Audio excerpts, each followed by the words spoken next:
Brazil के समुद्र तट पर एक छोटा प्रेमी जोड़ा अचानक सामने के दृश्य को देखकर हैरान रह गया। उन्होंने देखा कि एक विशाल लहर समुद्र तट की ओर तेजी से आ रही है। लेकिन अगले ही पल एक ठंडी हवा ने उस लहर को तुरंत जमा दिया। फिर वह ठंडी हवा तेजी से जमीन की ओर फैलने लगी। समुद्र तट पर मौजूद लोग यह देखकर भागने लगे, लेकिन अब बहुत देर हो चुकी थी। ठंडी हवा ने पल भर में सभी लोगों को बर्फ की मूर्तियों में बदल दिया। इसी समय जापान में भी अचानक विशाल बर्फ के टुकड़े गिरने लगे। उन्होंने सभी इमारतों को तोड़ दिया। सड़कों पर हर जगह भागते हुए लोग और गाड़ियां थीं। और मध्य पूर्व में तो और भी अजीब हुआ। सूखे रेगिस्तान में भी सुनामी आ गई और ऊँटों ने कभी नहीं सोचा था कि वे समुद्र के पानी में डूब जाएंगे। फिर विशाल लहरों ने पूरे इलाके को ढक लिया। आखिर दुनिया भर में इतनी आपदाएं क्यों आईं? असल में 2 साल पहले वैश्विक तापमान बढ़ने के कारण अचानक आपदाएं बढ़ने लगीं, जिससे प्राकृतिक आपदाएं बढ़ गईं। सिर्फ एक दिन में गर्मी की लहर से लाखों लोग मारे गए।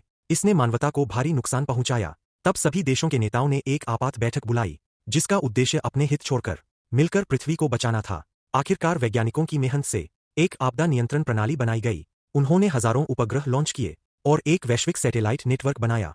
हर एक उपग्रह खास तरीके से बनाया गया ताकि अलग अलग क्षेत्रों के मौसम को नियंत्रित किया जा सके, ताकि इंसान आपदाओं के सामने असहाय न रहें। और ये छोटे उपग्रह एक प्रकार के थे जिन्हें डच बॉय नाम के स्पेस स्टेशन से नियंत्रित किया जाता था। इस तरह इंसानों ने तकनीक से पृथ्वी को बचा लिया। लेकिन किसी ने नहीं सोचा था कि 2 साल बाद यह नेटवर्क खराब हो जाएगा और फिर से आपदाएं आने लगेंगी। इस समय आपदा से बचा हुआ अजू तुरंत सिस्टम चेक करने गया, लेकिन उसे पता चला कि वह अब सिस्टम एक्सेस नहीं कर सकता।